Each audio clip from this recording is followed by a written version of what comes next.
if you had an unlimited supply of CO2 and solar, you could just continually regenerate hydrogen cells, which would then give you pure water. So that's the sort of holy grail. And the first step in this is refining CO2 out of the atmosphere, which this company has come up with technology. It's kind of amazing that almost everything isn't running on solar power right now.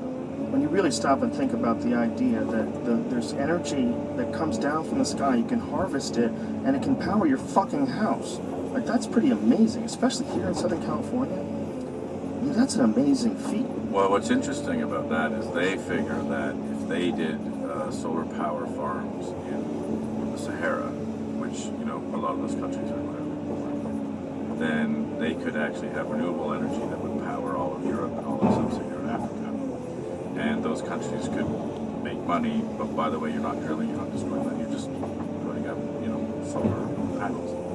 And why we haven't done that, I don't know. Yeah, it seems like there's a lot of wasted fucking energy.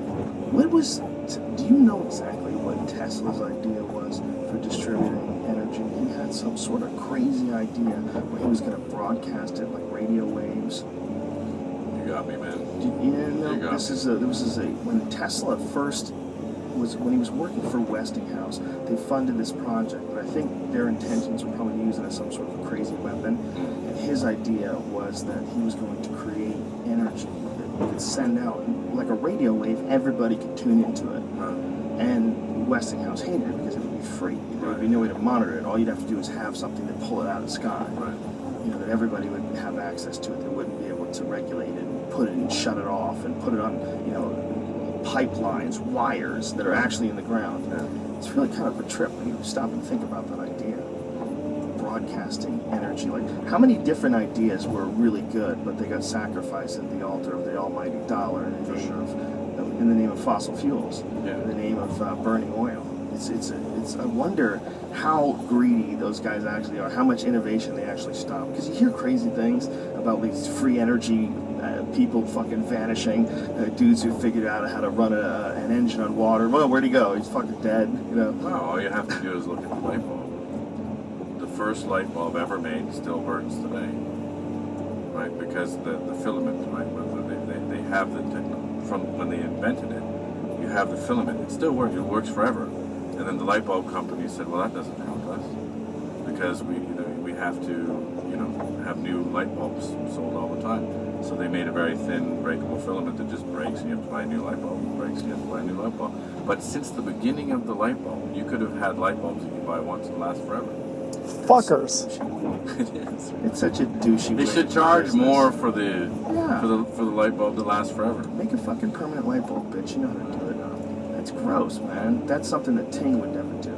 See what I'm saying? Ting is, by the way, my favorite. I don't know if you've ever had a rum and ting in Jamaica, but it's fantastic. What is Ting? Ting is rum and ting. Makes me wanting to sing. What is the? I know what the rum is, but what is the Ting part? Ting is like, I don't know. It's some sort of weird grapefruit extract drink. It's very popular in Jamaica, and you drink it with rum, and it's fantastic.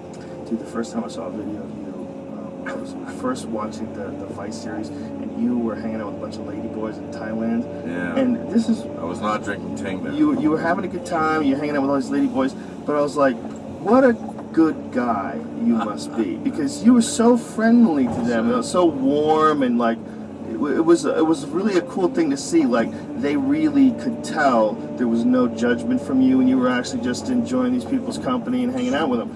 Which is, for a fucking guy hanging out with a bunch of lady boys. I mean, what, you in a bathtub at one point in time, or a jacuzzi or something? Yeah, everyone always says, like, did you have sex with them? And I'm like, you understand there's like like, it's like being here, you know, like, exactly. You know, there's cameras and lights and dudes and soundmen. But the thing is it's the same thing with lady boys. I was actually just with these Taliban dudes in Pakistan.